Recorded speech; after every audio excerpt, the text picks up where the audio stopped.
the choir sing that song. They were around the altar. Standing before the cross on Good Friday. And I was thinking as they sung, oh my goodness, I'm so glad that I have a theology of the cross that is not of pain and brokenness, but is of liberty and the reminder that God can bring peace, God can bring healing to each and every situation that we encounter in our lives. And I will never tire of hearing that song, choir. Thank you so much. What a great job they did in singing that song for us today. Don't you agree? Don't you agree? I love it. And I hope that we will indeed remember that we can experience God's healing, God's hope, God's peace in each and every situation of our lives. Although last Monday I was not feeling that as I reviewed this sacred text. Now, the way I kind of roll in with the sacred text, as you know, I start many weeks ahead, just looking at the text, seeing which text from the lectionary would be appropriate for the days. And most often, those sacred texts for our service come from the Gospels. And as I read this text, I thought, my goodness, there's enough information in this text, I could preach a whole year on just this text. But then knowing the way that MCC Richmond rolls, you would think I was not earning my salary, so I decided to not bore you with a whole year of this. Don't you think that's a good idea? Yeah. So then I started thinking about, well, what is it that stands out to me in this text as being radical, or maybe hard to understand? What is it in this text that's going to cause me to really study it this week? And then I watched Rachel Maddow Monday night. And you know, I love Rachel Maddow because she kind of helps us understand the things that are going on in our world in ways that most commentators are not willing to put themselves out there.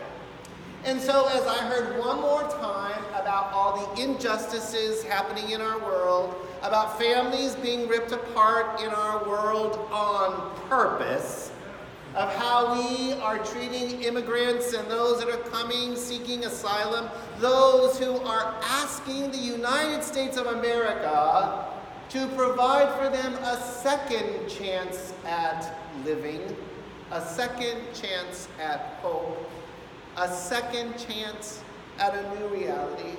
And then the thing that just got me was hearing about these abortion bills. And I began to think, my goodness, not only do we disrespect women in this country so easily, now we're telling women that their health care doesn't matter at all, and that we, as a country, deserve to tell them how they will receive and benefit from the lack of health care. And I got angry, right? And I would say that's a good thing that I got angry, because, you know, I'm the kind of pastor that puts my actions where my mouth is, and I got busy on the phone calling my congressman, what are you doing about this? And I would encourage all of you to do the same. But then I went back to the text on Tuesday, late morning, after I was on my rampage, and poor Sean has to hear about it all the time in the office. Bless you, Sean. But I was like, really, Jesus? Give me a break. The peace I give is like the peace that the world does not give. Peace I leave with you. I'm like, give me a break. Where is peace in all of this stuff going on in our world? Where is peace in the people that come on Thursday to the food pantry just to get a little bit of relief in food, to eat a meal in an air-conditioned room, to eat a meal that they get to choose from? Where is peace in all that? Now, we could say that we're doing our job as a church to provide peace for these folk. And thank goodness that we are. But where is peace in a society that will keep them coming to the food pantry? Where is peace in a culture that overlooks people? And then I just couldn't stop there because I don't want to bag on God too much. Right? But I started thinking about, well, maybe perhaps my idea of the peace that Jesus is talking about is a little different.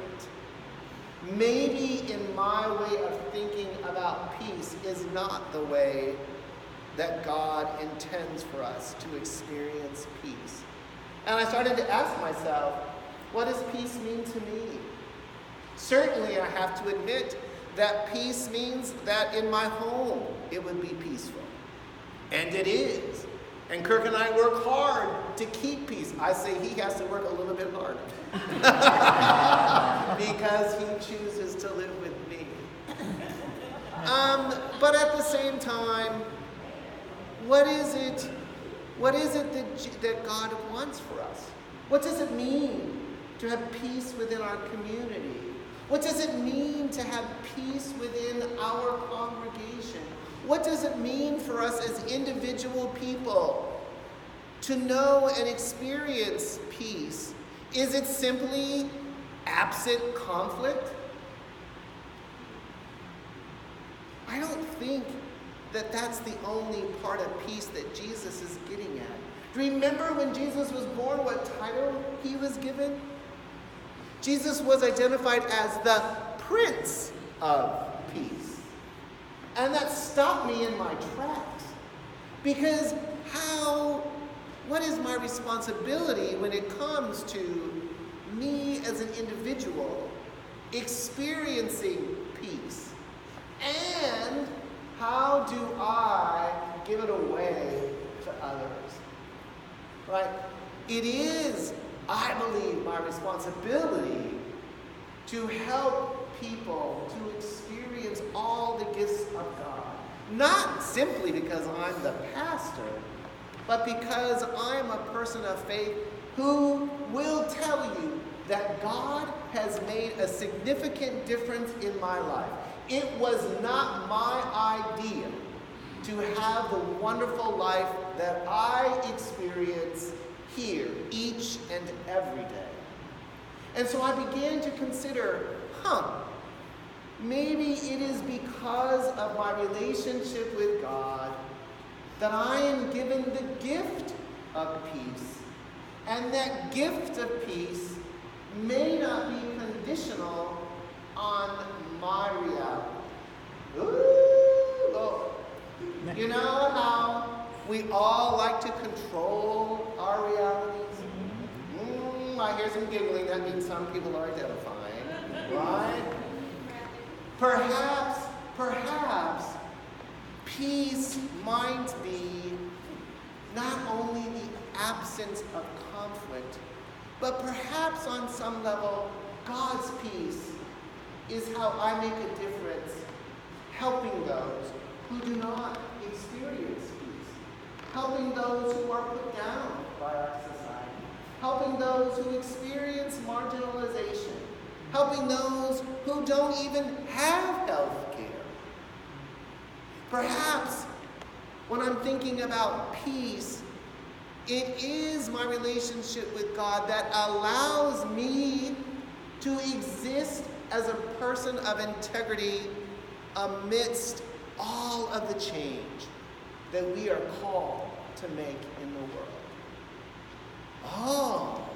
Then I began to think, perhaps it is my willingness to be an activist that brings peace, and that all the while as I work to make a difference in my world, a positive difference in my world, that because I know that God is present with me, I don't have to be afraid.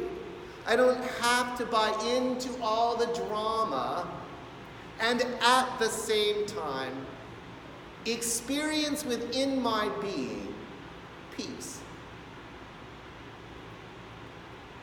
So maybe it is simply because I'm a person of faith that I can experience peace even though there are things in the world that I see that I don't like. Because as I step out to make those changes that I think need to be made in our world, that peace can come as I am being active, as I am speaking for those who are disadvantaged. And perhaps that is also peace. You hear me? And what about for you? How is it that amidst all of the problems in your world, all of the things that bring you disappointments, all of the healthcare realities that you may be experiencing, the not being satisfied with the way you're treated at your job, how is it that you can still experience profound peace and yet be engaged in turmoil, be engaged in disappointment, be engaged in sadness? I think, again, the only way that we can experience any of that is to call upon the one who always is present with us, willing to remind us that we are loved.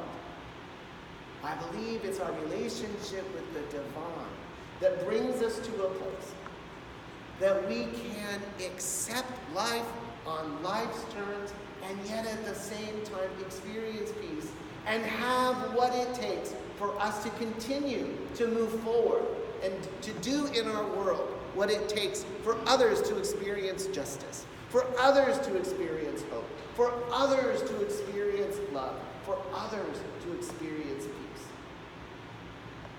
This week, I had 9 appointments with people.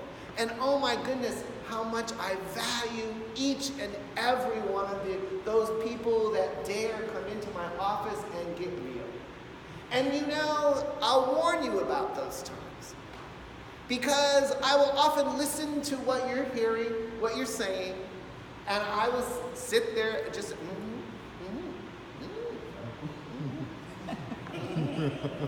just gathering information.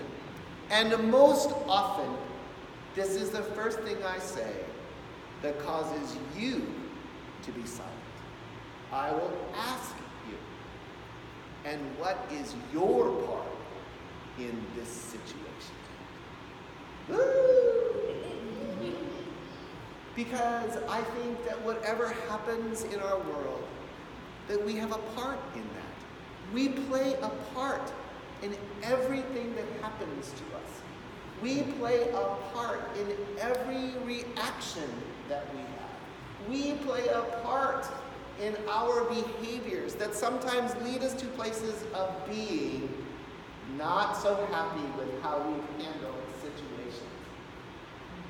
Freedom, peace will come when we're able to own what's going on in our lives as our own and seek to let go of it in a way that brings peace and understanding. Is it comfortable? No.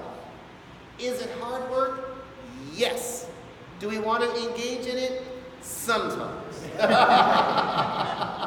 But when we can truly get to a place of owning our own behavior, owning our own reality, it is only then that we can begin to make a change. Because as we accept ourselves, then we come to a place where we can experience profound peace, where we can experience the profound love of God, which changes us inside and out.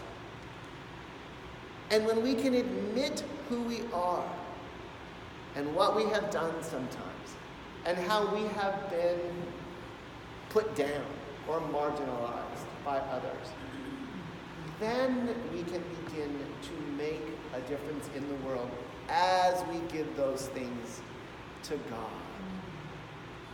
Because when we completely surrender to the presence of a loving God, then we are given hope like we have never, ever experienced before. We are also asking, in those moments where we ask God to take from us whatever negative feeling we are harboring, whatever conflict has driven us crazy, whatever conflict has led us to believe that we are unworthy of good things, when we're able to give them to God and ask God for a new reality, then we are given a tool to help us work through those things that have caused us such pain and discomfort. And that is why I ask, what is your part? What is your part in accepting the brokenness? What is your part in living the brokenness? What is your part in presenting yourself to be healed from whatever discomfort has come your way? That's the peace that God can bring into your world. The world does not teach us that. The world teaches us, well, if you do this, and this, maybe you'll be rewarded.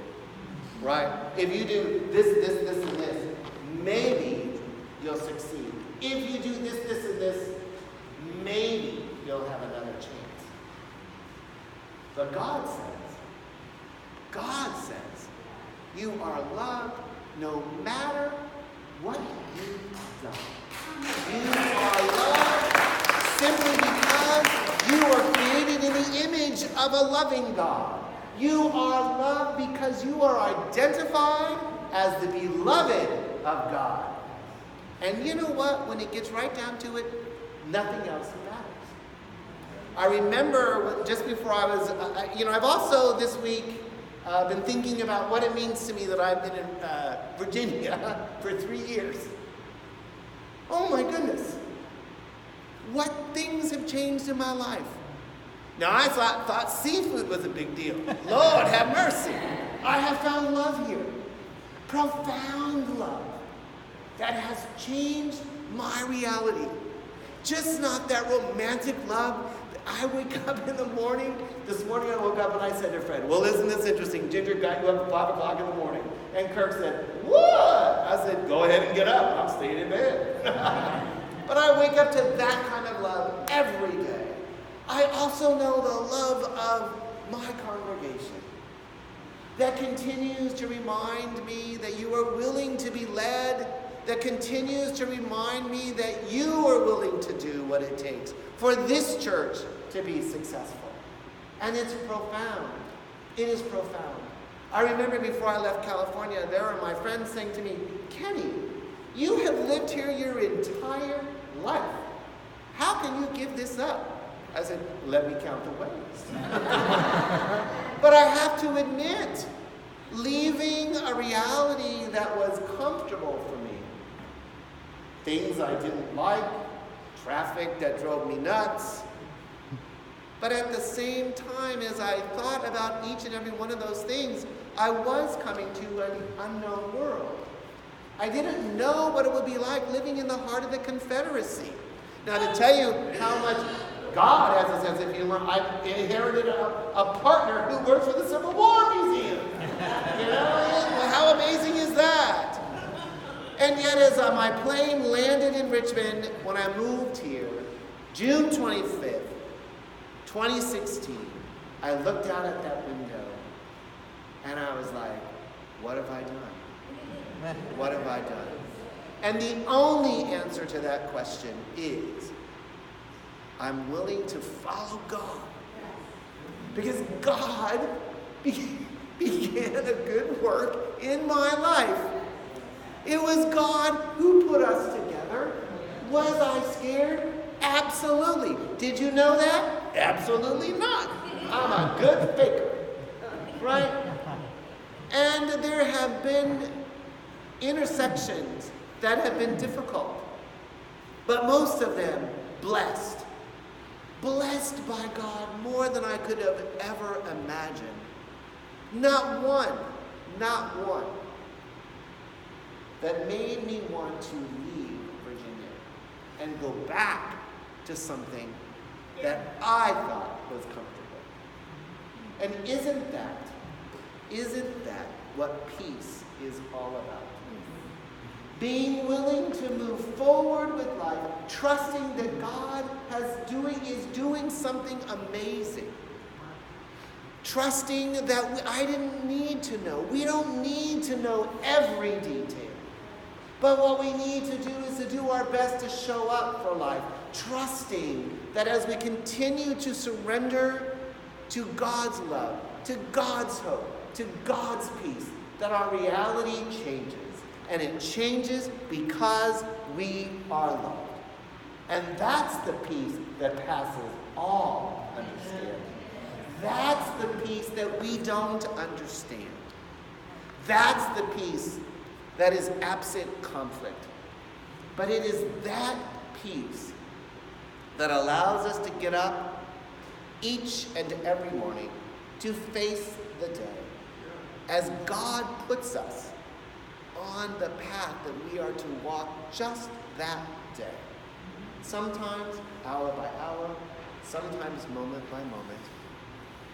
But I challenge you to walk to the best of your ability. When you are hurting, tell God that you're hurting. When you are outraged by what you see and hear, tell God.